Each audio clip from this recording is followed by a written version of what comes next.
Good evening, It's everyone, time to and hit the track welcome then to as we Imola. embark upon Division 1 another action thrilling coming your round way of in a moment Formula One as we racing bring here you at to the Imola. Emilia-Romagna Welcome to Grand the Prix. Emilia-Romagna Technical Grand track with Prix. 19 turns and only the lone DRS zone on the front straight.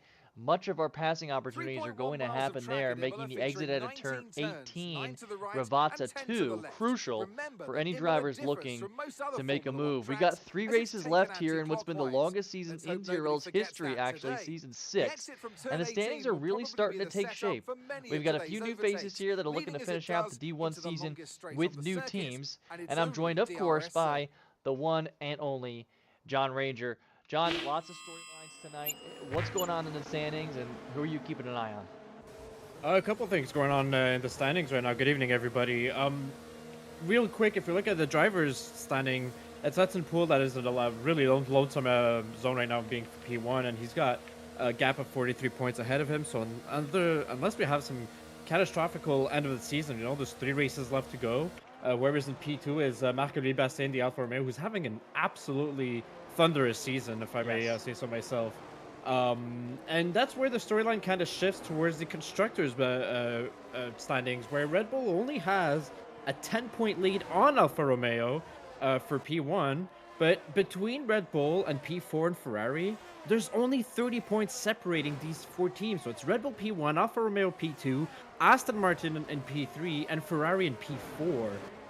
And Alpine is not so far behind as well with 195 points in P5. So other than that, the rest of the group is rather packed together from P6 to P9. Um, and one of the main stories, and I think we're going to be seeing different kind of drivers here on track, and who we're looking for, as you asked me. Um, I'm looking at Cody Lawrence. We're seeing, and I'd have to make sure I have his name right, but Verstappen and right now in the Mercedes, 2 brand new Mercedes drivers, as this week, Luke Locklear, Major Castleman, and several other Mercedes drivers dropped off the grids throughout the divisions, and now we have um Revis, who's back as a team principal for um division well as team principal for Mercedes. He's not racing, but he brought back the likes of PPJ in Division 3, Jack Fletcher. We're seeing Cody Lawrence, who's got amazing pace in Division 1 as well. And so Mercedes has got themselves under new ownership, basically, and we're going to be keeping an eye on them and seeing how they're going to perform in Division 1. We see them have some great performances so far this weekend as well. Yeah, totally new faces in the Mercedes garage, right? Revis, of course, an oldie but a goodie. PBJ as well. Jack Fletcher, all old timers here in ZRL, so it'll be good to see them racing with us again. So that other Mercedes driver is Hector Ochoa. He joins Cody Lawrence as the new full-time Division 1 Mercedes drivers. I saw everybody come out here early. We're on with Eric Carvalho, who's about to go into turn 19, that slight little kink to finish off his first heater. He's at a 1:15.620. John, I'm curious if you've gotten any weather report as Cody Lawrence takes provisional pole now with a 1:15.3. Yeah, Everybody came out super quick. I'm wondering if we're absolutely. maybe getting rain later in this session. Most definitely.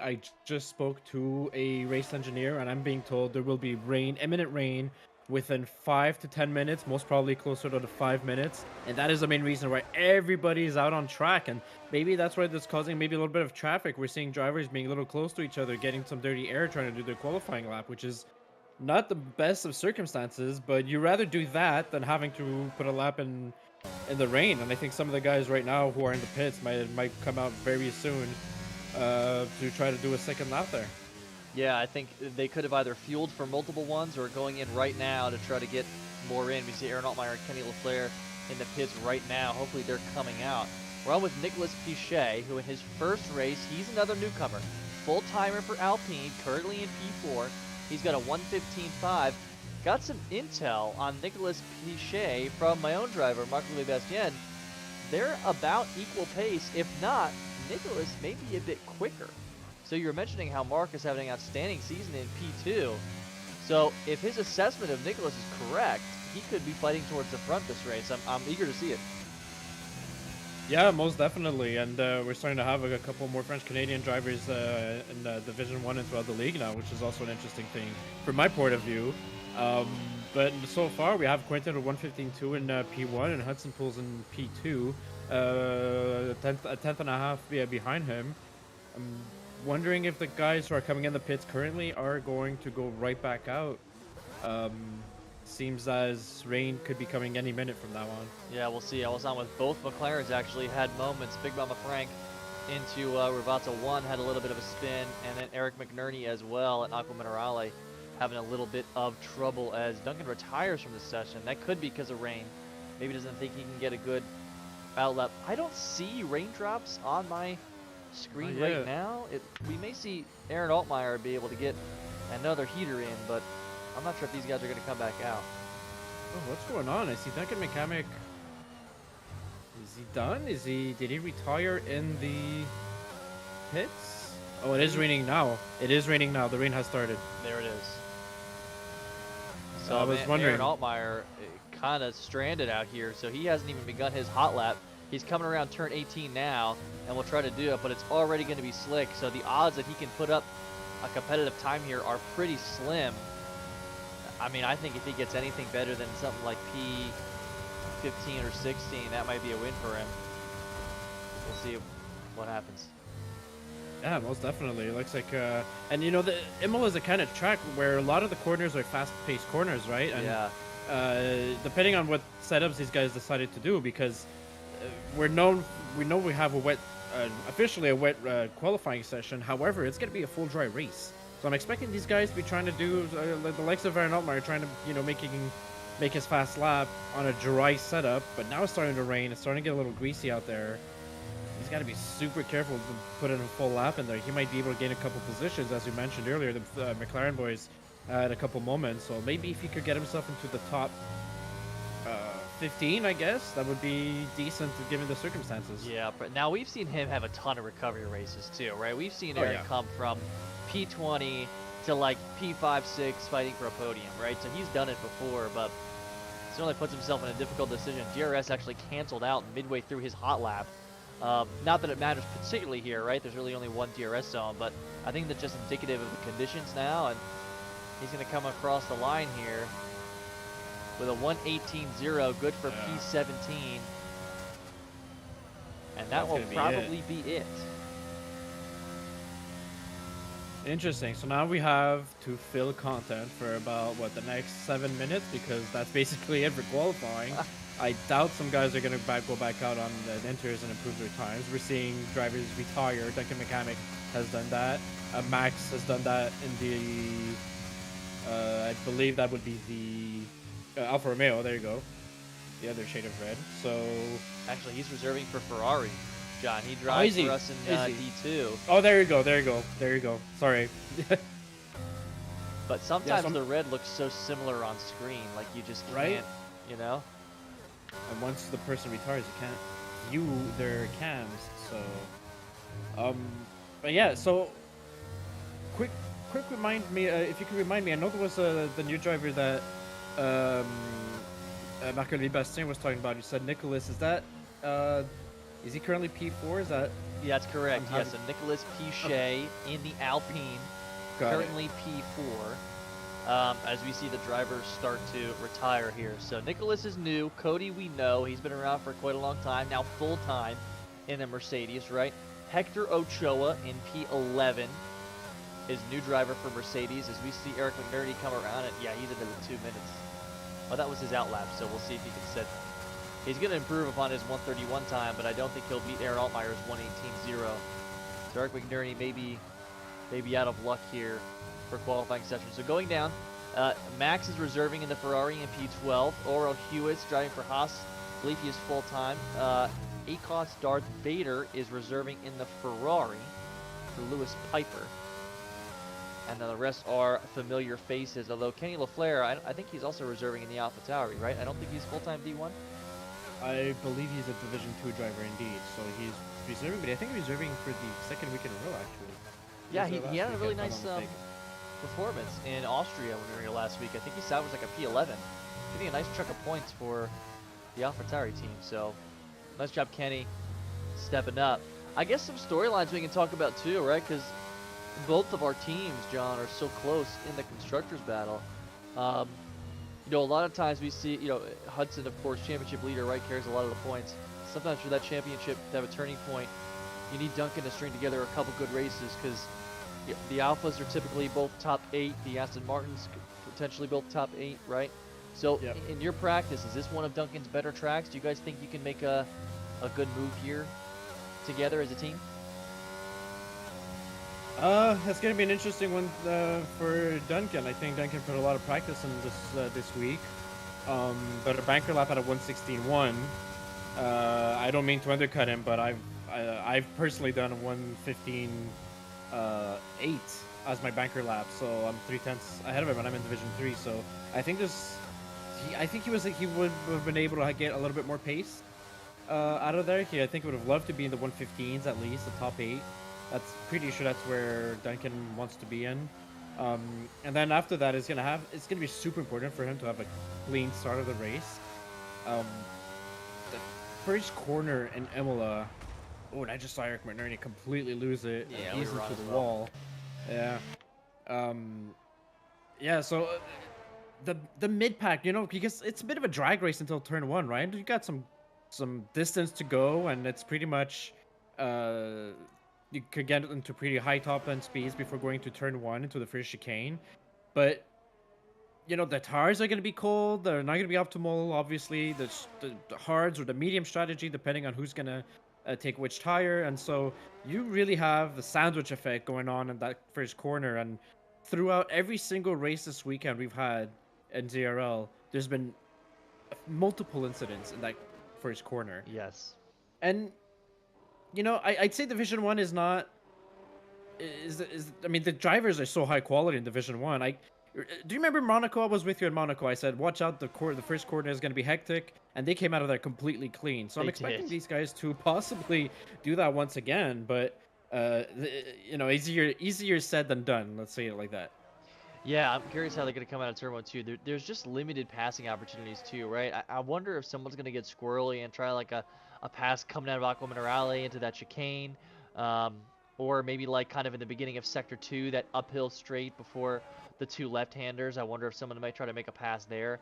Um, yeah, curious how it's going to turn out, right? From my side, from the Alfa Romeo side, if Era qualifies well and doesn't get caught in an early incident, I think he could be fighting for the win, right? Yep, Um, we've seen Cody go toe to toe with the fastest guys that have ever raced with ZRL, right? absolutely, So, I can absolutely. see Cody, Quinton, and Hudson up there fighting for a podium, and this Nicholas Pichet guy too. Look, if Mark is right about his pace, then we have. I mean, any of the top 7 drivers can compete for any podium any day, Yeah, right?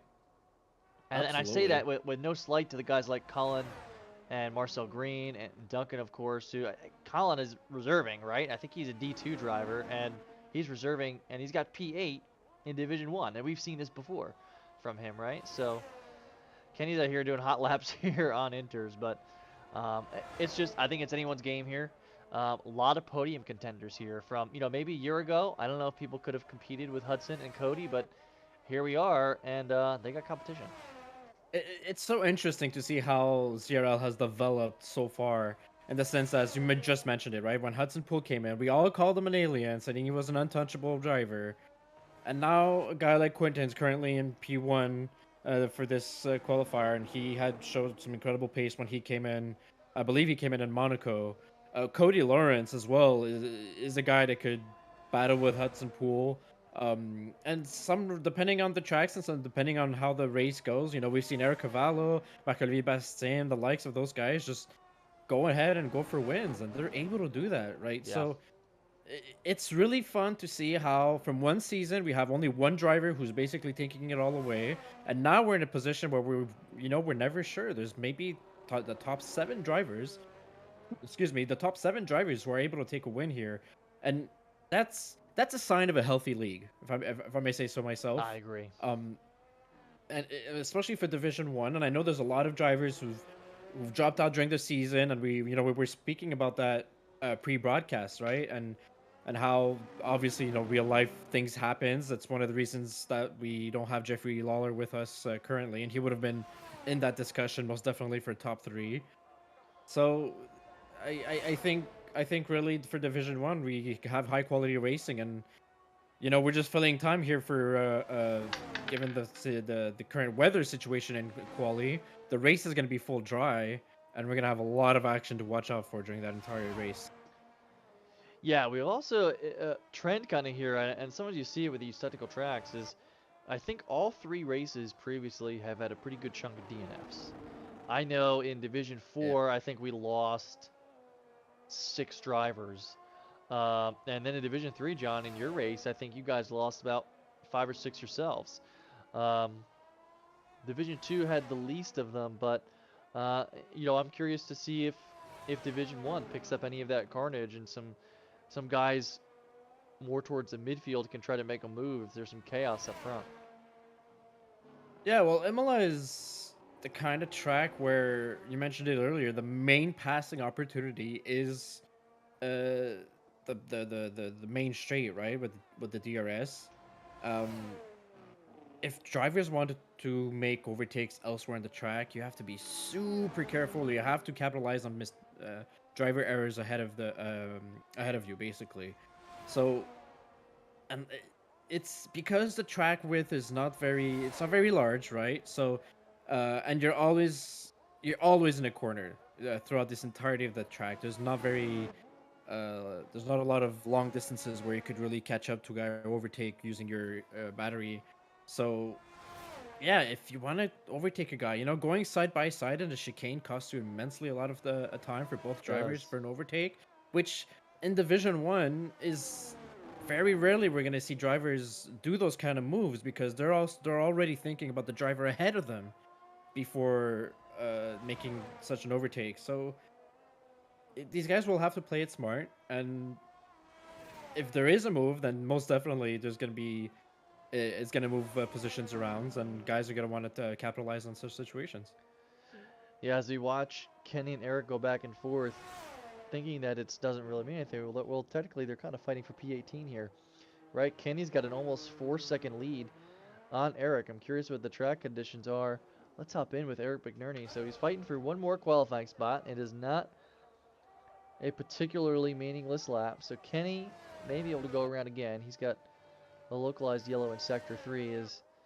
Let's keep an eye on his split times and see if Eric has a chance to retake P18 from the reserve driver, Kenny LaFleur. Trying to see if these gaps come up here as he closes, and he's actually up 200ths on his previous time. So that's not going to do it unless he makes up a boatload of time in Sector 2 and Sector 3. But he's already behind the 8 ball. As Kenny comes in, he'll be done for the session, and we'll wait for Eric McNerney Yeah. to finish up this lap before calling qualifying at Imola. Pretty sure other drivers on the grid were probably wondering, or maybe asking for these guys to call it quits so we Yeah. could end the qualifying early there. But look, they tried, and that's the times we got, and that officially puts Quentin K on pole position with Hudson Poole being P2, Cody Lawrence is P3, and Nick Pichet in P4. And as a first starter up on this race, and he comes into this league with a sizable reputation. From what we've heard, a sizable reputation that is yet to be seen, but P4 is a very respectable position, and I believe it's Eric Cavallo who was in P5.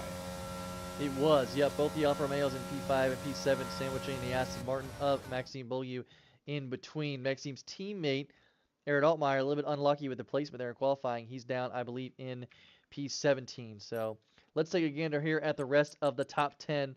Colin Edwards, P8, reserving. Marcel Green, P9. And the Williams. Williams, 2 top 10 drivers in qualifying. They look good. Duncan McCamick rounds out the top 10 in the Red Bull. Hector is a newcomer in P11 for the Mercedes, followed by Max reserving in the Ferrari. Max's teammate Darth Vader P14, Oro Hughes P13 in the Haas. Fitz Dickwell also reserving actually in the AlphaTauri. He's Yeah, typically a D3 driver. I didn't catch that. So AlphaTauri with 2 reserve drivers today. So the field is jumbled up. Talent all over the place. And we will get going here in a second as we watch these lights go out and everybody loads into what's going to be a dry race here at Imola. dry race seems like it's still overcast, so It does look track cloudy temps though. are not gonna be. Yeah, it is cloudy. So Track temps are not going to be as high as normally when it's summer sunny, which means the tires might take a little bit extra corners to get to temperature, and these drivers are going to have to be a little bit extra careful coming out of the first chicane. This is probably an instance where the lack of formation lap, of course, right, because it kind of gets Yeah. buggy here. The lack of formation lap is going to affect the carnage going into turn one in our favor, right? Because it'll by default give you nice warmed up, cozy tires. Whereas if these guys had to warm them up manually, and the overcast weather, it might be more of a challenge. Yeah, it should be a really interesting race. don't know what is the current delay. I believe they're just setting up their strategies, but within a couple seconds we should have the race start. And it should be a pretty swift race start. I don't know if it's gonna be the same thing in D1, but Division 3 race, the lights went out right away as soon as Really? the 5 red lights went out. Yeah, they went out, and there was no delays to start the race, and that's if we're gonna have like kind of same situation here. Yep, the 30-second countdown has begun. Eagerly waiting to get these cameras turned on and active, and we'll probably try to hop on with the newcomer, Nicholas Pichet, as we head in turn one and see if we can get a view of all the action at the onset of the race.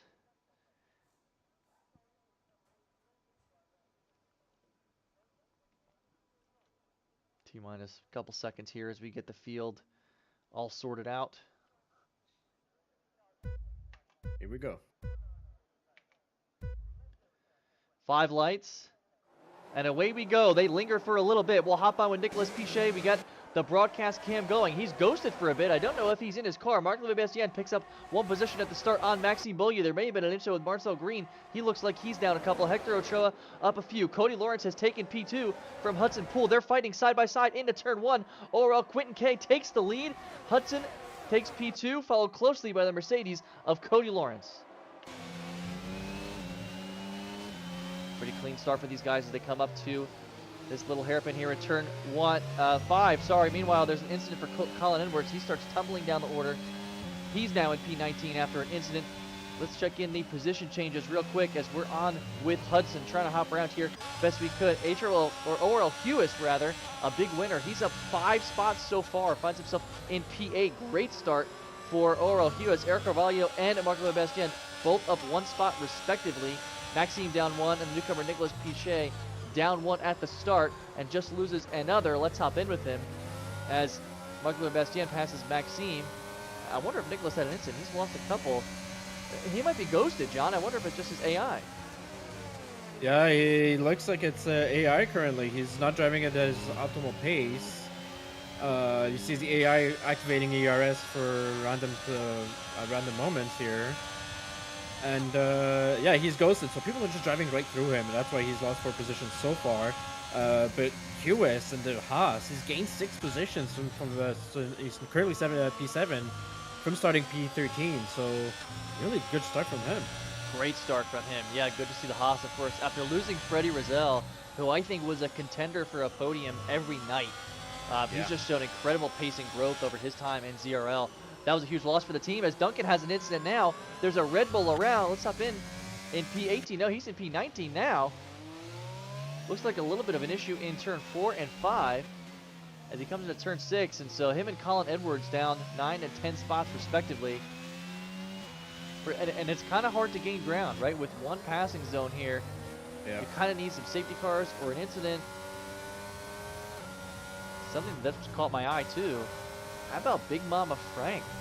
Up in P11, up 5 spots himself. He is the biggest winner aside from Orel Hewis. Looking good there in the orange and blue of the McLaren. Yeah, I think we have an interesting fight for the top 3 currently. Eric Carvalho's kind of trying to make his way in there, but Quinton K's got the lead, but Hudson Poole is all over his rear. He's under 2/10 now on him, gaining on him with the natural slipstream there. He's going to wait until the DRS. Well, actually, DRS got activated at the beginning of this lap, so starting next lap they go around, they will have a DRS, sorry. And Cody Lawrence is lingering a little bit behind, not so far behind, but the second that Hudson Poole's going to want to make a move on Quinton, maybe Cody's going to try to jump on that opportunity, so he's trying to stay stick in there. and Eric Covello is not so far behind in P4. So really, so far the top four is pretty much grouped up there together. Macaribi Astin is not so far behind, but he's got a little bit of distance to cover from his teammate there. And so, great show for so far for our top four. Yeah, now I think the Alfa Romeo switched probably on command, right? Era now on the medium tire strat, one of 3 drivers who chose the alternate strategy, starting on the mediums, trying to make up ground early. One of them, unfortunately, was Nicolas Pichet, and an unfortunate time to be AI'd when you're on medium tires and you're trying to make up ground on your medium tires, and now the AI is not doing you any favors there. So Era's going to look to make a move probably on Cody and Hudson and Quentin, put some pressure on them while he's got the most life in these tires. Now, the cooler track, though, over time, should slow the tire wear on the medium, so maybe he's got a little bit more time than usual. Yeah, most definitely. Hudson Not bad. Poole is making the move on Quentin K for the P1, and he's got it made with the DRS, and so he's got the lead now. And now the question is, will he be able to pull away from Quentin, or will he have to battle him until the end? And there's a major difference in ERS deployment. So Quentin K wasted or used up a lot of his battery to defend against Hudson Poole, and so that's got him in a vulnerable position because Hudson Poole will be able to defend. Got a bit distracted. There's a Mercedes that went around in P18. And so it looks like a Mercedes is down, and that was, I just need to find his name. I think that was Hector, wasn't it? That was Hector. Yep, that would have been Hector Ochoa. So an incident there. Now 2 top teams find one of their drivers each at the end of the field. Hector Ochoa and Duncan McCambek making it P18 and P19 respectively. Hop on with Era here at a little moment coming out of the chicane on those medium tires. I don't think the gap is going to be small enough to make a move after coming out of Rivazza. We'll have to see if they can gain a little bit of time through these turns. It does not look like it. This is the kind of track where... Yeah, go ahead. Sorry, but this is the kind of track where, you know, you could use a lot of ERS, but you kind of make up a lot of ERS as well throughout the lap, right? Some tracks don't generate a lot of battery usage, but this track kind of does. Zera goes a little bit deep into turn 1 there, but and so we're seeing the drivers being a little bit more aggressive on using their battery to either keep up with drivers ahead of them, because the DRS is so important, right? You want to stick in that DRS train, and so they're using up a little bit more battery than we normally see them do. But it's fine because it could, you know, regenerate nearly 30% in just about 3 laps time. Yeah, a couple close battles now formulating between P16 and P17 of Fitz Stickwell and Colin Edwards. That gap there is pretty small. Nicolas Pichet's gap is pretty small. I keep getting drawn to it, but it's really just drivers passing him through the ghosted Alpine driver. Back up towards the front. We're up with Cody, and we see Cody do this all the time. He will just keep pace with the top driver, top 2 drivers, and just linger there for the entire time. And then make some sort of strategy call or a move late in the game and come away with a top podium spot. I'm wondering if we're in store for something similar tonight. I think Quentin's in a vulnerable position. Hudson Poole's got better pace. He's got the battery. And now Quentin's going to be off of the DRS within the next 2 laps. And Cody Lawrence isn't in a hurry to overtake him. And so if he can overtake him by pace purely, he'll be able to do so. And then his next move might be trying to do an undercut on Hudson Poole. Multiple drivers this weekend try doing the undercut. If you do the undercut on 1 lap, it works tremendously. So we might see some kind of strategy, and that could put Cody up in the top spot, as you mentioned earlier. Yeah, could. Yeah, so as far as being in line for the race win, Quentin K looks a little bit behind the 8 ball, but what a score for Williams, though, like, since the beginning of the year, right? Quentin, a late joiner in Division 1, just comes in and takes the league by storm, right? And all of a sudden he's got this incredible pace for a team that has shown a ton of growth this entire season. So the Williams guy's looking good. His teammate, of course, Marcel Green, currently in P9, and he's done a very respectable job himself in that 2nd seed in Division 1. Yeah, most definitely. When you're in a Williams seat, as I've been a couple seasons back, you know, you want to aim for that top 10. If you could get better, then it's worth so much more, as we're seeing Cody Lawrence go over for the overtake here, and he's going to take the P2 position. And so his next target will be Hudson Poole. Will he close the gap on him? We'll see about that. Aaron Altmaier making the move on Marcel Green right now. Well. He pushes the Williams to P10, and the Aston Martin goes to P9. They're currently running P6 and P9, and yet another very strong performance for Maxime and Aaron. They're just always up there, right? They don't have a lot of wins this season, but they're always fighting for top spots. Yeah, absolutely. And Aaron, I mean, something's changed with him from last season to this season, right? He, like, it's no secret to Aston Martin that he's the one that gives them their setups, and he's always been a great mechanic and a great, he's a great guy to have around a team, and you know, ask him questions about the setups and what you should do to adjust, and he's very knowledgeable about that. But look at him go on track. He's gained 8 positions so far already, and we're only on lap 7.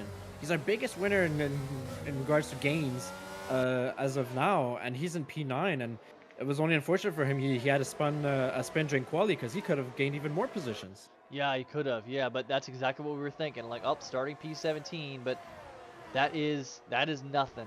What these guys can't do. Cody Lawrence has a fast lap of 1:18.3. You'll see these things start to come down. Trying to look for some close battles on track. Colin Edwards may be putting himself in a position to make an overtake on the AlphaTauri of Kenny LaFleur. Let's hop on board with him real quick. DRS open. Kenny, of course, has DRS open as well as he chases down Eric McNerney. That little DRS train started, but Colin Edwards looking very quick in the Alpine as well. They've had a lot of turnover, the Alpines have, in throughout the season. And it's a shame that Nicholas isn't getting to race proper here.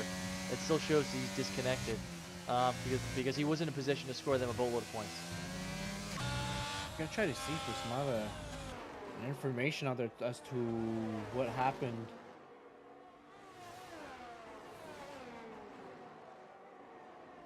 It looks like he needs an invite to join back. Yeah, he's desperately trying to get back into the race, and he was never able to join back in. So he's game crashed. He's got some hardware issues. He's trying to get back in, but it seems his lobby settings is stopping him from getting back in, and so that'll be to his race tonight. Unfortunately, it was a good qualifying showing, but he never got to actually race. Yeah, I just checking here to see if I can invite him as well. It only gives me the option to invite to watch, so I think it's something where Maxime or BMF will have to invite him as the host.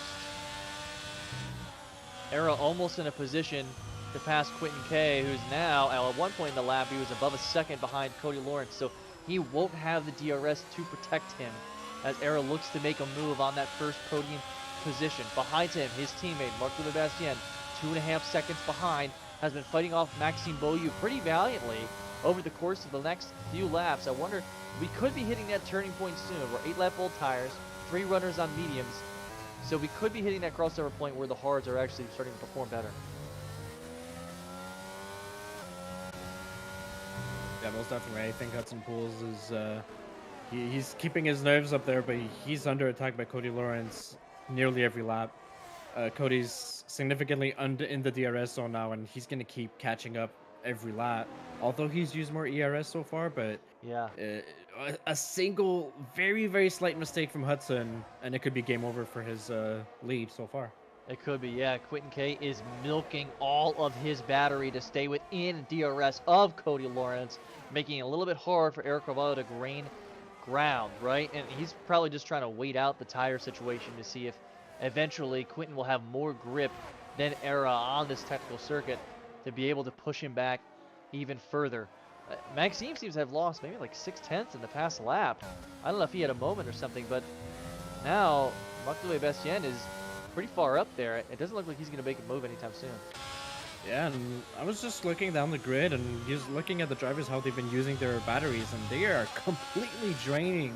Most of these drivers are draining their batteries completely. You mentioned Quentin, but it's the same situation for Era and his teammate Marc-Olivier and Maxim behind him as well. So those are all drivers who are under 10% or barely on the ERS, and so once it gets to the main straight, they get a little bit penalized for the lack of battery usage there, because they're really trying very hard to stay within the DRS of the car in front of them. Yeah, speaking of serial battery users, I'm on with Eric McNerney, who has about 15% battery.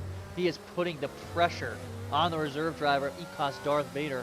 Our first PlayStation driver, I think. Crossplay enabled, of course, in the league, so he was able to hop in and take the place of Peter Giordano. Yeah, Peter Giordano was something we hadn't I hadn't mentioned earlier in this broadcast, but team principal for Ferrari will not be racing for the rest of the season. There are 3 races left, including this one. So it seems as he's got extracurricular activities outside of gaming here, and he'll go for those. And as Colin Edwards slides in front of Eric McNerney for P13 here. Yeah, he was kind of snuck up on us. We were around with Eric McNerney trying to see if he could put enough pressure on the Ferrari, and out comes Colin Edwards, a little bit of a Sebastian Vettel moment, right? Just randomly through the left, and boom, there he is. He made the move. So Quentin's done a good job of staying within DRS range of Cody Lawrence as he moved back into the front, and it's becoming harder and harder for Era to decrease that gap to Quentin. And I wonder when he's going to be pitting it. The alternate strategy, is it like lap 14 or when you go? Really depends. Yeah, I mean you could go as early as lap 14, but that would be early. Oh, as Hudson had a bit of an oversteer out of the last corner there, and so that's going to cost him dearly on time with Cody. So yeah, as early as lap 14 if you want to really trigger some undercut. But I'd say, let's say if I compare it to my race, I had a really efficient undercut on lap 17 instead of pitting in lap 18. So right, it might depend on how these drivers feel about their tires. Obviously, it's gotten, I think, the overcast. You know, the clouds have parted ways, and now there's a little bit more grip on track now, and the tire usage is going to be slightly higher. A lot of little battles. Big Mama Frank still holding his own now in P11, looking to maybe make a move on Marcel Green in the next lap or so. He's within half a second of the Williams driver in P10. Aaron Altmaier has a bit of a gap to get to the Ferrari of Max. Max is doing a hell of a job too, reserving in the Ferrari. He drives full-time for Alfa Romeo in Division 2 and has incredible pace. The few races he's had with us, he's definitely been in line for wins. Lots of podiums coming our way now. Overnight, John, dude, the Alfa Romeos became stacked in D2. We got Max. We have grid jokes. We were almost on pace for a 3-4 yesterday before an unfortunate spin. We're coming for you guys, man. Yeah, Alfa Romeo, I don't know if it's their team principal or something doing some work, but I'm not quite sure about that yet. But yeah, he's good. Really been, yeah, they've really been doing great, honestly. And myself, having driven for Alfa Romeo for I believe 1 or 2 seasons, back when I was in Division 1 with, if you remember, Julien Pinot, back then, you know, Alfa Romeo is a great team to be in, and I think it shows. And I think the fact that this season they're having a lot of success shouldn't really be such a surprise, honestly. When you pick up drivers like Eric Cavallo and Marc-Olivier Bastien, those are 2 drivers that could get you a win at any top moment. Yep. I mean, you're only reaping what you deserve at this point. That is a lot of points, and only 10 points behind Red Bull for P1 constructors in Division 1. That is huge. It's been really fun to watch. It's been fun to like be a part of this team this year, right? Even we did talent just across the board, right? Even go down in D4, I get to drive with Josh Barnsley, who I remember when he was in D2, right? Yeah. And it's great to drive with him every week because he's always in line for a high podium. Is Colin Edwards about to make a move before the chicane? No, he goes side by side with Darth Vader going into turns 14 and 15, and really had to think about making that overtake. But he could be in a position to make it now. Darth Vader will have DRS on Big Mama Frank, so this overtake will have to be on pure exit speed and ERS. He takes it a little bit wide. We'll see if Colin has the run, and it doesn't look like it. Battery advantage to Darth Vader. That won't happen. However, Big Mama Frank was able to make a move into P10, looking great in the McLaren.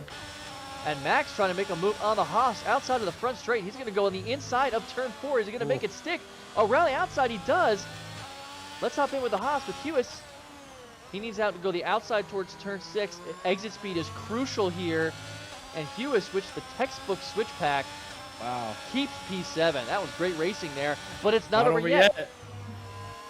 Max coming on the inside of turn 7 and 8 down into Aqua Minerale.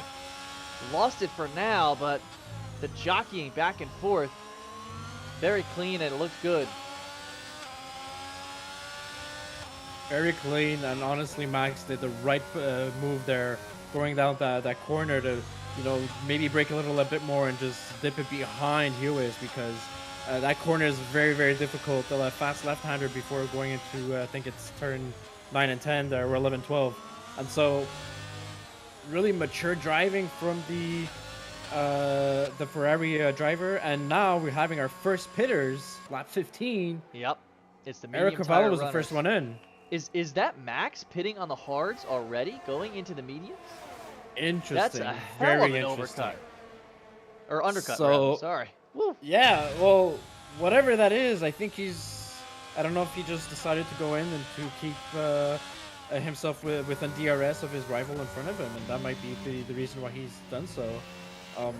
While we were watching that battle, Duncan Mechanic had another moment all the way in the back.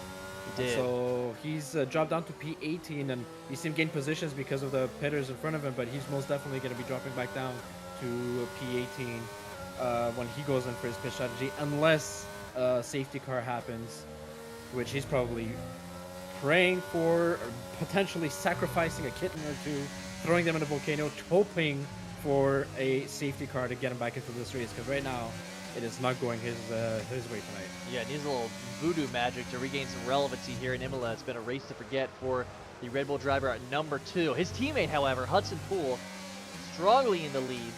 8-10, fighting off a charging Cody Lawrence with the battery advantage. I'm on with Colin Edwards here, who continues to make moves in the Alpines. Maxime Beaulieu pits from the hard tires to the medium tires. He's actually the second driver to do so, so that's undercut as well. He's going to have to go more laps on the medium tires, but I guess they're thinking a little bit cooler track than normal. Undercut's powerful. Obviously lower fuel at the end, and maybe he can make this stint work. Most definitely, and he made the move probably because his teammate behind him was absolutely flying. Aaron Altmaier, he's P5 currently. I know some drivers went into the pits, but from what was he, P18, P17 to P5 currently. Yeah, he's up Same 12 thing as Big Mama spots. Frank, who's gained Yes. 10 positions as well. This, you know, at this point in the race, for them to do so, that's great for them. Yeah, so we'll see. I'm watching this gap from Era to Fitz here to see how quickly it can close on those fresh hard tires. Era will try to make up as much ground as possible because he'll be on the less valuable tire compound towards the end of the race. So he needs to make his move right now if he's hoping to defend a high-level podium spot. Let's hop on with Darth Vader real quick, who's getting pretty close to Marcel Green in P7. A devastating 3-second penalty for Colin Edwards, who is fighting strongly for a top 10 spot. Hudson comes in. Mark comes in. Darth Interesting Vader how sees that Hudson light Cole is, flashing on Marcel Green. Yeah, and Hudson Poole, I think he's going to try to cover off the undercut from Cody, because that was a potential strategy we had spoken about earlier, and so he tends to do that right now, but Hudson might find himself with traffic with Kenny LaFleur, who's going to blow by him right there, and so he's going to have to take care of that driver real quick with medium tires. We're not up to 10, but that might slow him down enough for Cody to be able to pit and work it past him as well, so that'll be an interesting battle we'll watch for when Cody decides to pit. Yeah, I'm on with Eric McNerney, who's got a front row seat to a ton of action here going on between the Williams of Marcel Green and the Ferrari of Darth Vader. There was a little bit of bumping and running there going into turns 4 and 5. Eric McNerney comes on the inside of turn 7, cuts that curve really nicely, tries to make the pass stick on Marcel Green in the Williams. Marcel now has the inside line, but concedes it going into Aqua Minerale, and he'll stick with P5 unless he's going to make a run here, but he doesn't have the battery to do so. Eric McNerney up to P4. McLaren's looking good today. Yeah, absolutely. Good showing for the McLarens, which I don't think I've said that very often this season so far. They're having a bit more of a rougher season on their end, but when they could have an opportunity to race like this and have good battles on track, it's always nice to see them doing well. It feels good, right? It feels really good to mention them in conversation here in the front as Eric goes in to the pits to complete Cody's his coming pit out of the strategy. pits on his end, and he's Is he going to be out in front of Hudson Pool? Hudson Pool's Oh, just it's so coming in. tight. It is so tight. Hudson Pool just barely makes it in front of Cody Lawrence. And now Cody's going to have to warm up those tires as quick as possible. So the strategy almost didn't pay off for Hudson Pool, who tried to cover the undercut. Oh, that was just by a hair. Yeah, now though, I wonder if he's going to get held up a little bit by Marcel Green. He's going to try to make this overtake happen, but it's a little bit hard when you're not in the front straight. He gets a huge run at him coming out of turn 6. He's going towards the inside, sacrificing his line just to make the overtake. Put him in between Cody. He takes the inside line in turn 7, Ooh. diving down into Aqua Minerale. Marcel Green fighting for his life. But he goes into it clean. He'll take P4. That was a huge overtake because That was masterful. that just enables Hudson to try to build some sort of a gap and eliminate any sort of tire advantage that Cody might have at the end. Yeah. That move needed to happen if you wanted It to win needed this to race. happen, and it was masterful from Hudson Pool, but what a wonderful defense. I really got to give credit to Marcel Green. A clean, a tough defense. I mean, that guy's probably a goalie in real life. I don't know, but Yeah. damn, that was really a great defense, and now he's going to go into the pits, and he gave it everything he got, and that could have really harmed Hudson Pool in regards to his win potential there. And really clean race, and good job for not making any contact there. That was incredible. That's the stuff we can really only see in D1 here in ZRL. Duncan trying an overcut. I hopped in with him to see if he would try and pit now, but maybe he's trying something different, right? Had a couple of spins. Needs to have some creative strategy to become relevant here at the end. So let's see how the leaders are shaking out. Hudson Pool now with a 1.5 second gap to Cody Lawrence, which could be huge. Cody has a 1.5 second gap himself to the Williams of Quentin K. And Arcarvalho now in P4. The strategy is going to be interesting for him. He's already gapped up, right? It's going to be hard for him to make up ground on fresher medium tires, at least for the time being. I wonder if that gap shortens between him and Marc Livier, if they will consider switching machines, because Marc has to fight off a charging Maxime Beaulieu. It looks like Maxime made up some ground in the pits. That gap was a couple seconds. Now it's 0.6. Yeah, most definitely. And currently, Duncan McCamick is the last driver to not have pit yet, right? He's currently in P7. So for him, if there is a safety car, it has to be now, and for him to be able to jump into the pits. I gotta jump in right now. medium. Max is making a move here Yep. on Hewitt on the inside, coming into turn 18. Max has been the king of moves in non-traditional low cases. They come into Ravatsa 2 here. Max on the inside, he loses ground to Hewitt, but he's gonna have the DRS and the run and the battery. And Max is going to take P8, but not without a fight. Hold on. Hewitt is still there. He's fighting into turn 1. He's dumping all his battery. He still had DRS on Duncan McCamick in P7. Of course, hasn't completed his pit strategy, but Hewitt's line into turn 3 reigns supreme, and I think he's going to make it stick at least for a couple more turns. It's not done. Oliver Maltmer is going in on the Ferrari here. He's going to try to make a move. He's desperately trying to go through and almost loses it. What a catch by the Aston Martin driver. He got a little bit too much on the curb. And he's trying so hard to gain positions on those two drivers fighting. What masterful driving from all three of these guys. And what the hell do we know, thinking that most passes would come across the front straight here in Sector 1? I'm course, sure that's right? been the case, but the action that we've had coming out of Aqua Minerale, that exit being so crucial, coming into the chicane and then into Ravatsa 1 and 2 has also been a prime location for some overtaking possibilities. So the leaders are starting to spread out, but man, this fight here for P8, 9, and 10 has gotten to be epic.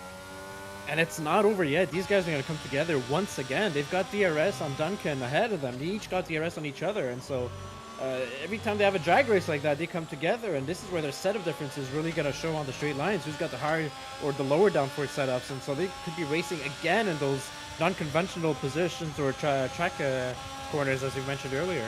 Yeah, both have DRS. It looks like Hewitt has used a little bit of a battery.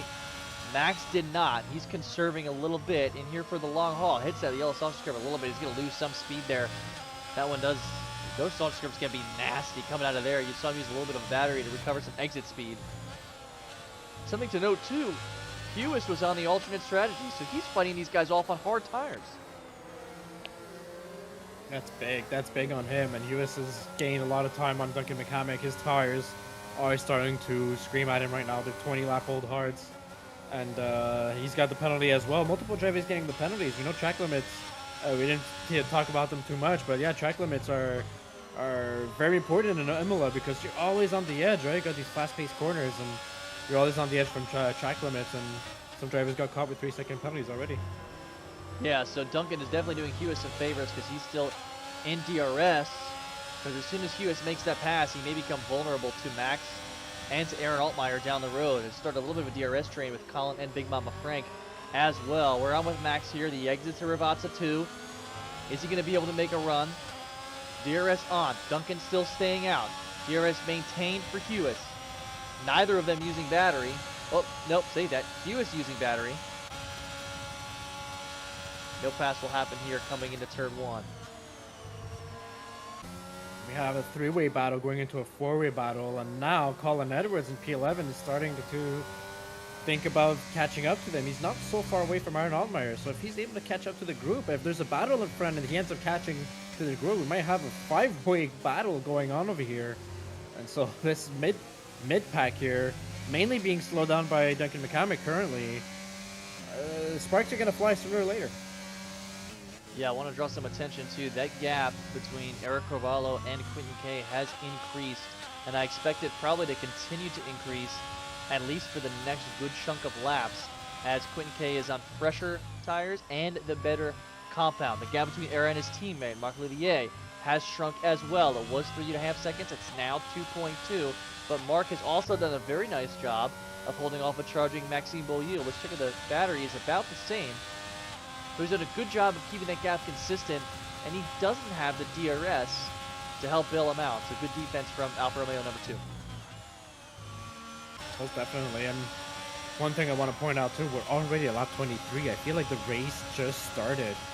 It's such a fast track in Imola, and it's such an exciting track. And I'm also observing Colin Edwards. He's trying his best to keep up with the drivers in front of him. Clearly, he's running wings that are much higher than everyone else because he catches up to them. Oh, but once he goes on the straight, he's not able to keep up. Well, I was on with Ecos Darth Vader for just a hot second. The gap was very close between him and Eric McNerney. A little bit of wheel banging as he tried to go in the inside of turn 3 to unsuccessfully make a maneuver. So let's hop back on with Hewis. If Hewis can make a creative pass here for Duncan, he may be able to hold off Max a little bit. Is he going to think about going on the inside Aqua Minerale? No. He follows him nicely. You saw him let off a little bit. Oh, almost into the back. And he almost has a moment and has to correct. Is that going to provide the opportunity for Max to make a run? These guys are bunched up. It's a really tight pack, and any little mistake could lead to a multitude of events. And I'm still wondering, when is Duncan going to try to pit? I'm actually wondering, is he... Well, he has to pit. No, he doesn't. I think he already went in for the pit early in the race, hasn't he? Oh, so he may be trying to make it to the end. I think that's what he is. It's 23 laps. The race is 24 laps. So, I mean, that would indicate to me that I thought he had already started on hards, but I think he was trying to make the pass into turn 1. Is he going to have the exit speed to make it? It's clean.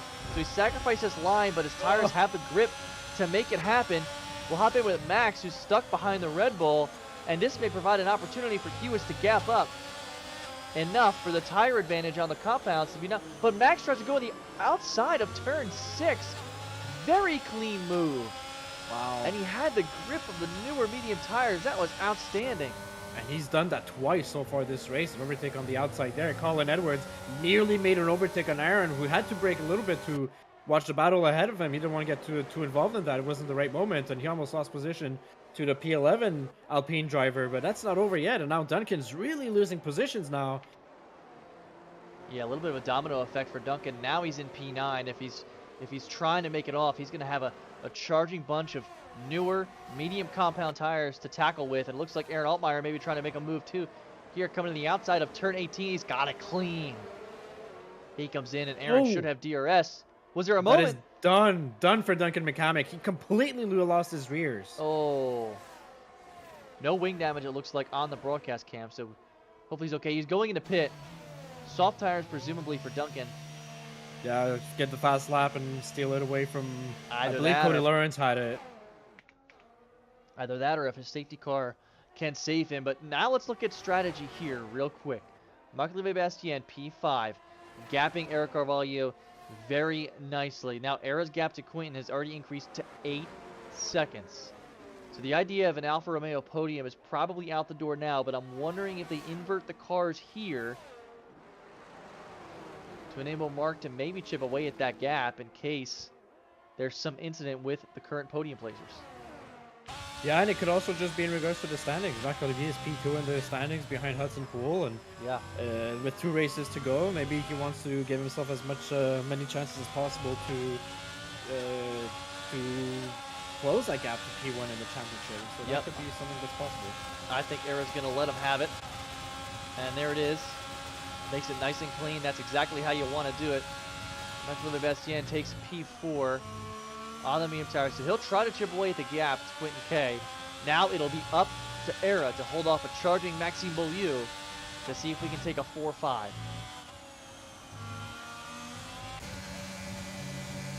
Colin Edwards looking to maybe make a move on Aaron Altmaier. He's sniffing towards the outside of turn 1.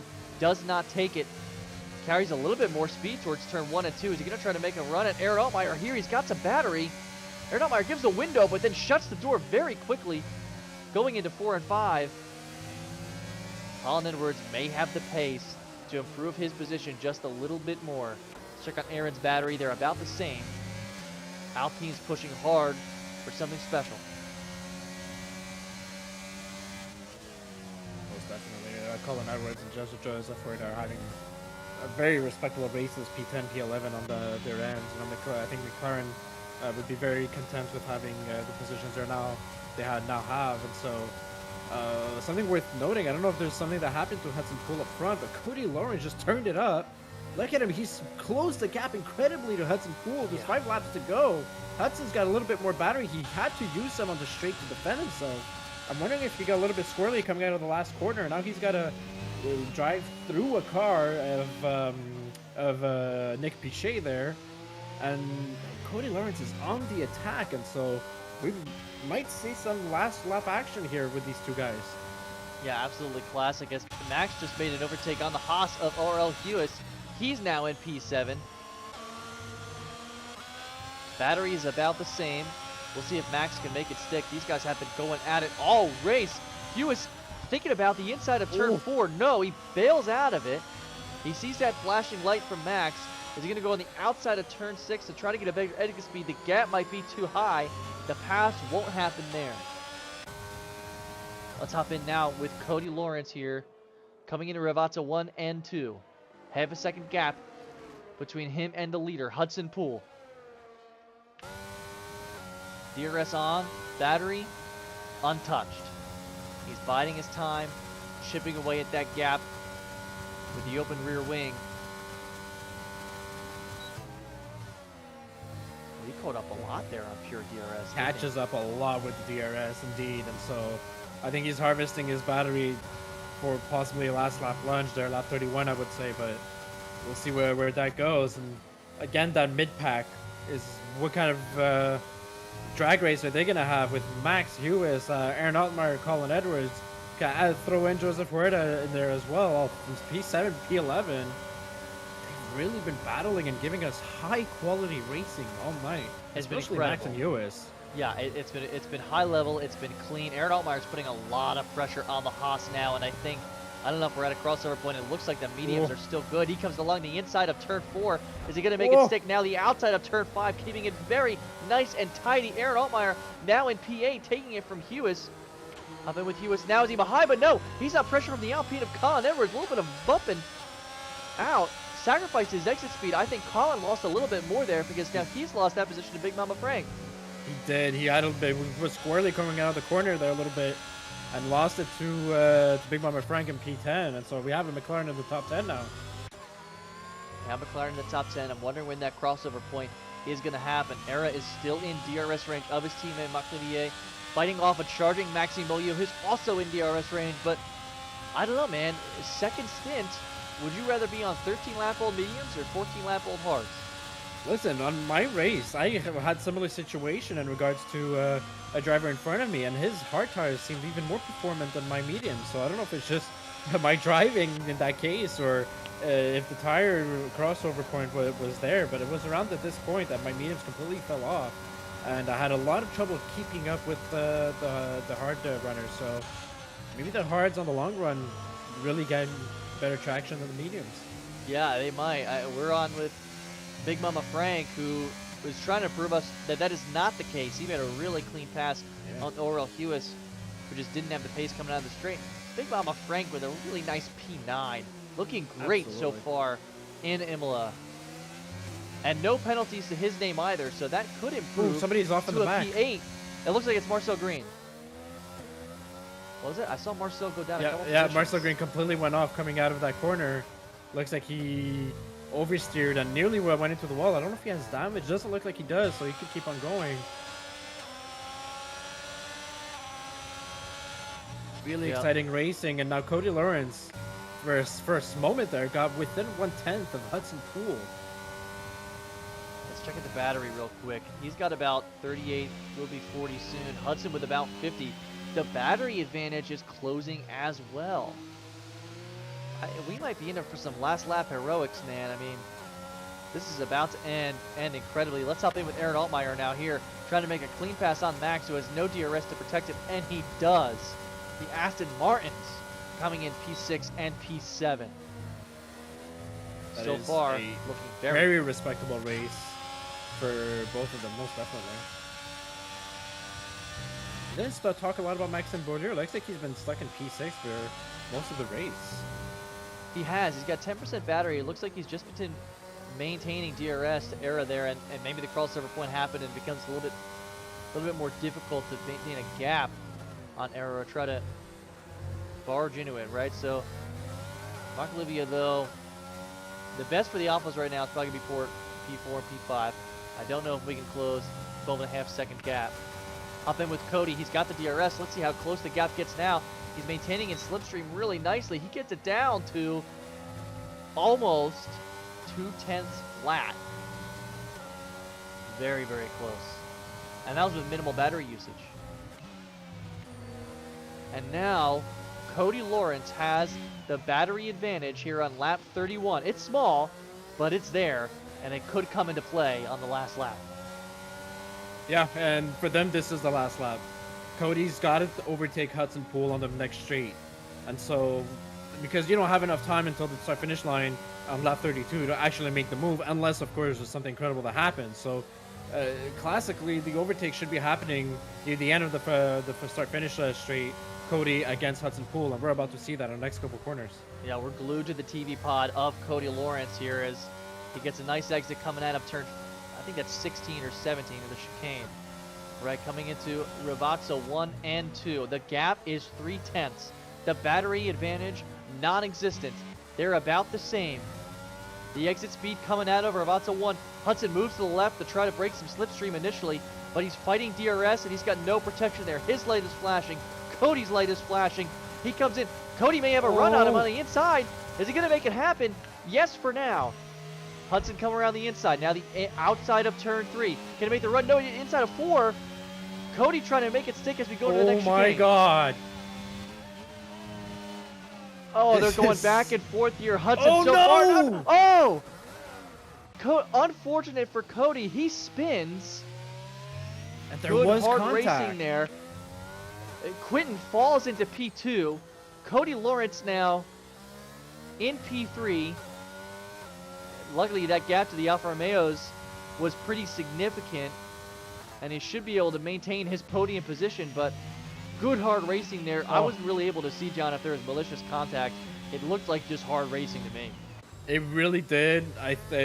That's something you had to expect. These guys were not giving each other a single inch throughout this race so far. And, you know, through the Villeneuve chicane, that really harmed them at this point. And I think Hudson Poole just got lucky to get away with it. And he's going around the last corner and he's going to be our Imola Grand Prix winner. He is. Hudson Poole comes across with the W. Big win for the Red Bull driver, fighting off a charging Cody Lawrence. Quinton K with a P2. Getting used to seeing him on the podium. He looked great today. And Cody Lawrence, who I am sure is disappointed in his P3, fighting so hard for the lead, giving us some incredible racing at the end. Marc Lebastien and Eric Carvalho finished 4 and 5 for the Alfa Romeos.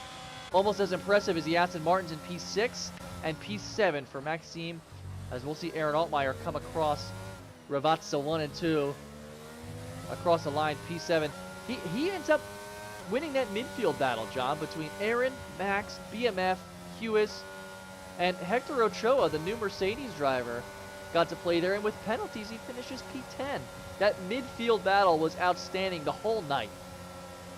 I think that was one of like the most intense midfield battles. Like not just spontaneous battles here and there as we've had throughout the season, but a whole pack following each other nearly an entire race as it was. From P7 all the way down to P12, maybe even P13 at some point. Absolutely spectacular, and just shows the quality of racing we have here in Division 1. And really kudos to those guys, honestly. Good job. It was great, yeah. So, John, if you could take a look in Discord, see if we got to drag these guys in. Hudson left quick. I wonder if he needs to be the first interviewer. But wow, I mean, typically Imola is not a track where we see a lot of overtaking. But we saw it throughout the entire circuit tonight. It was incredible.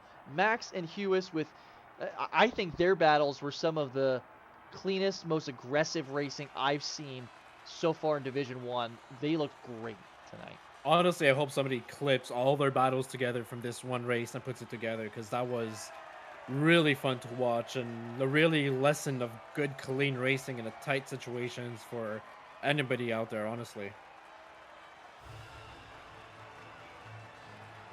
Let's get these guys into the waiting room here. Are we able to tag them already, John? Or I'm just about doing that.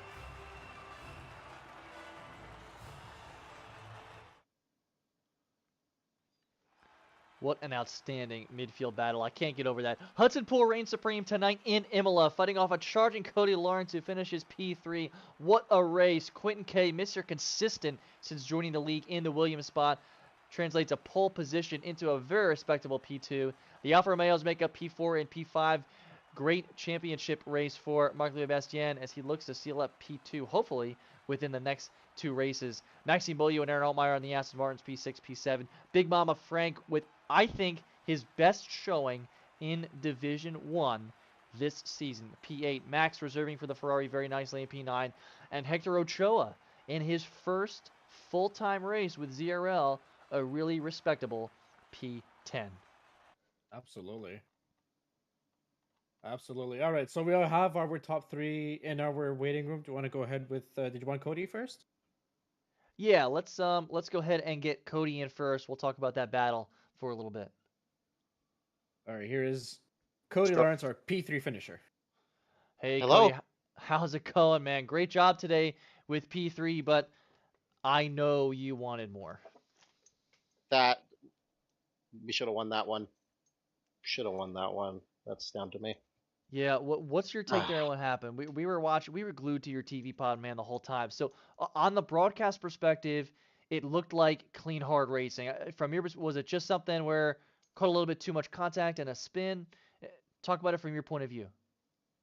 Well, I got a run into turn one. I wanted to try to go lap 31, but was hoping maybe I get him to drain more ERS.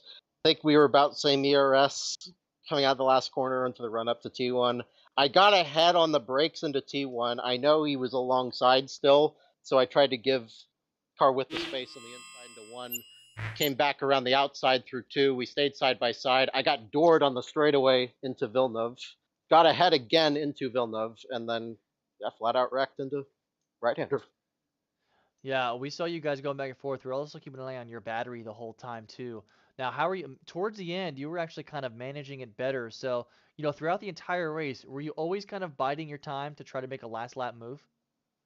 I think that's how it was always going to play out in the end. Had to use a lot of ERS in the start phase. Just I always seem to still get my head under me at the start of the race, but once we got midway through, we're actually I'll even say this: the strategy for pitting was going to do opposite of Hudson lap 16. We took the opposite, got new tires, so I figured that one lap of tire, it's not much, but it's something, and just tried to slowly pinch my way back, little bits of time, every lap. Tried to get within DRS, got within DRS, and just tried to make what I could of it. But I went for the win, man. I ain't gonna be I ain't points racing. I am going for trophies, and I hope you guys could see that. That was me trying to win that one. It's just how it played out in the end. Really, sorry I went off topic there, but No, oh man, we know you as a racer, Cody, as a guy that had goals for P1 and nothing left, nothing else. You made that point very clear last season when you announced that you weren't sure if you were going to be racing here back in full time. Now here you are back in full time with a Mercedes spot with Revis as a team principal. What changed from the last couple races for the kind of last time we spoke to you in the broadcast booth? itch to drive got the better of me. I'll say that. I love to hear but that. actually, if I might have a second, thanks to Shry, who's engineering us today, me and Hector. He was damn good. That I think for me to be able to pinch back time like he did was a full credit to him because he gave exactly what we needed. I wish I could have pulled off a win for him because he deserved that. That's on me in the end. I should have found a way to win it. But That's good to hear, man. It's great to see you back in a full time seat. 2 races remaining. I know. Look, combined constructors, sure, that's all good, but I know your number one goal is to try to get a dub out of at least one of those new races. Nice job tonight, man. thank you, sir. Appreciate it. John, let's bring in Quentin. I don't know if we've had Quentin on the broadcast yet, but I think he has gotten a podium already. Let's see. I think so. I just want to check something. Okay. Special request if you want. We have Hudson who just messaged me saying that he's got work soon. Yeah, he's got to So be let's quick. see. Let's get Hudson in Yeah. first. That's what I figured because All he right. left the lobby quick. Let's get Hudson in. All right, let's go. So our race winner, Hudson Poole, upon special request, welcome.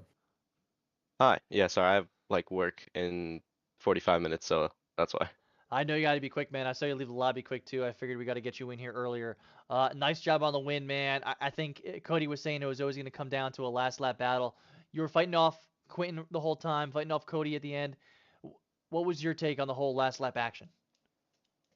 Well, I before that I had horrible ERS management. Cody kept scaring me and into the last or the main straight with DRS, he got me. Or we were side by side. We both lose it on the exit out of there, and then we're side by side going in the corner. He goes in really deep into the corner, and I try to go left to, I it could be my fault. But at the same time, I feel like there wasn't much I could do. I tried to go left, and then he was to my right, and there wasn't much curbing left. I don't know. It could be my fault. It could be racing incident. I don't know. We'll wait for the steward's decision.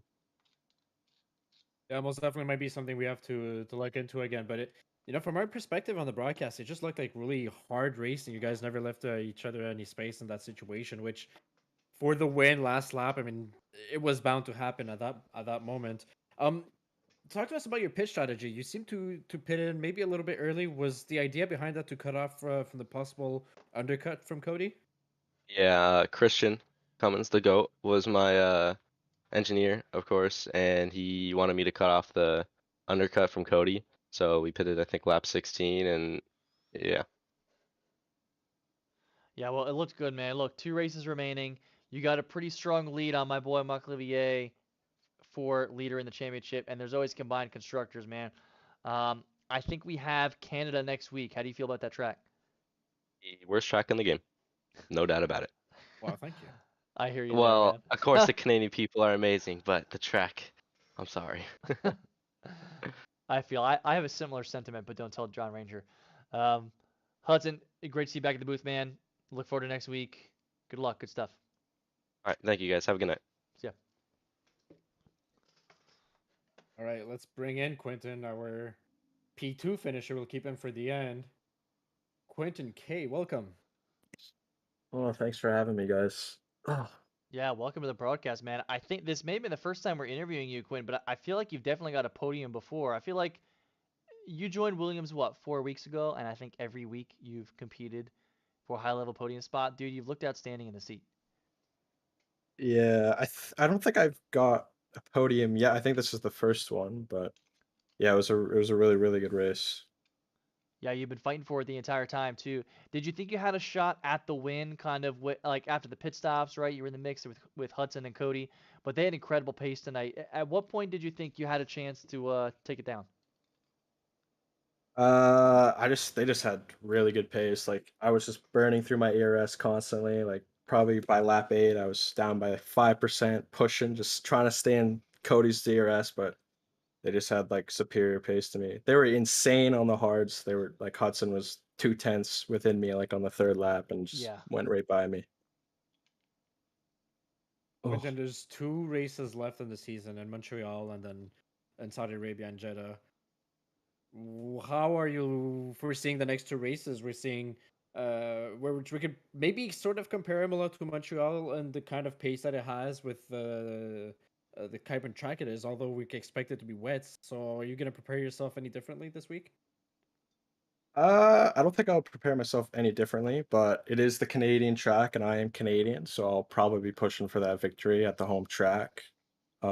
Jeddah, it's full qualifying, I believe, and it's like one of my favorite tracks to drive, and I think I might be at the top there too, so we'll see. That's awesome. Yeah, I agree with your sentiment on both tracks, actually. Jeddah, especially, I really like. Dude, it's been awesome seeing you come in to what actually Garrett Elder's done a really good job of turning it. It was a backfield team, now a midfield team, and you're just kind of bringing it to the top. So, are you gonna race with us full time next season for the whole season, or you kind of join halfway? And love to see you stick around. Definitely going to be full time next season. Hopefully be up there, maybe in fighting for the championship, maybe. Well, We'll dude, see till then. yeah, based on the past few performances, man, I think that's certainly in the cards. But great race tonight, man. Showed incredible pace. Looking forward to seeing you back up here next week. Yeah, thank you. All right, man. John, I feel like we've said this a couple times this season, but I feel like that had the most action of any D1 race we've had this season.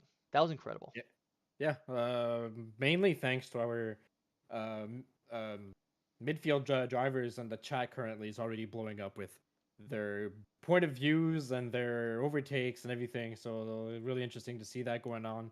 And the guys are really in a good mood after this race. Really, everyone's really happy with that race. And uh, I mentioned it earlier, right? Throughout the season, we've had many spectacular races, but spontaneous action. While this one was a continuous action Oh for yeah. the better part of the race, especially after the pitch strategy.